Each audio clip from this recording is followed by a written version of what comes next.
Hi, my name is Miriam Goodman. I'm an associate professor in the Department of Molecular and Cellular Physiology.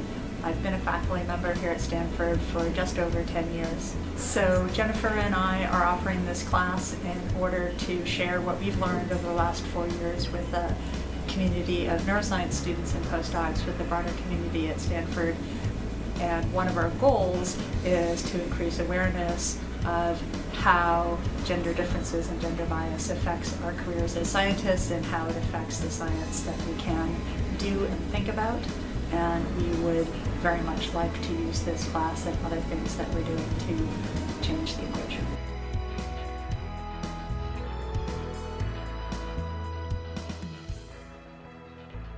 Didn't think about it very much, and in fact had decided that it really wasn't an issue until probably about 5 or 6 years ago, which might seem remarkable since that was well into my tenure as a faculty member.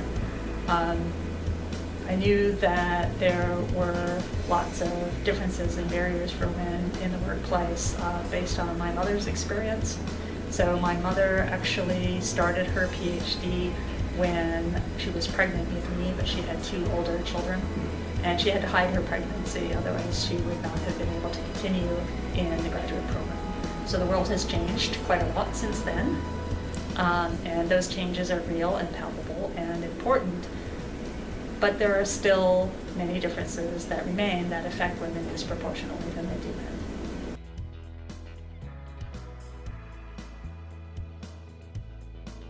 So the small group discussion format is a format that I've used in other classes that I've taught.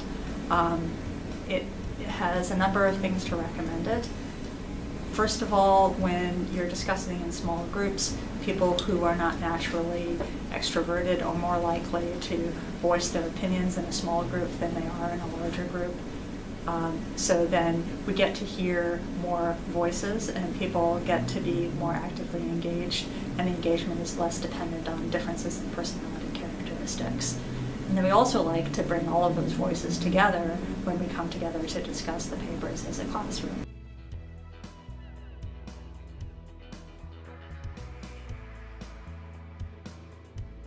So as a female faculty member, there are expectations that have to do with gender bias, actually, that you are more likely to be a good mentor to all students, not only female students. So we do more mentoring. I personally enjoy doing it because I really enjoy working with young people and people who are younger than me, I should say, who are just, basically need to have a slightly different perspective, and then they can go off and do awesome things. And I really enjoy the potential that comes out of those interactions for new ways of looking at the world, for new ways of being in the world.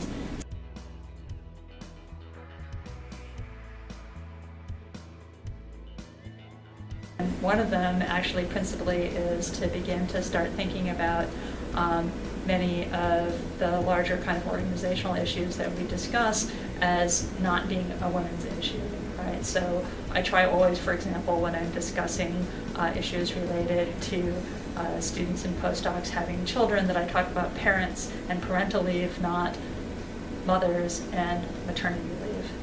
Because we're all parents, and I think that if we can change that equation, and that will require male parents as well as female parents, then we can also change a little bit of this expectation about what is the integration between what you do in your science at work and what you do in your life in the world.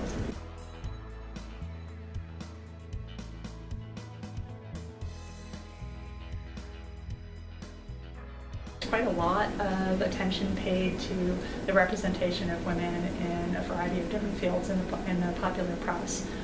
So we see things coming up about, for example, the board for Twitter having no women on it, and there was enough public outcry that they found a woman, which actually I think is terrific for society as a whole, and also for Twitter.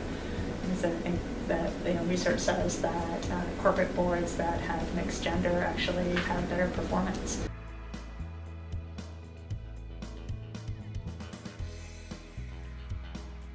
It'd be pretty straightforward to set up the class. We'd be very happy to share the readings with anyone who is interested, and not only the particular papers that we'd assigned for this class, but also other social science features that we've discussed in our gender and neuroscience class over the past 4 years. So we have quite a large library of papers that we've discussed and have built up an understanding which we would be happy to share with anyone who wishes to have it.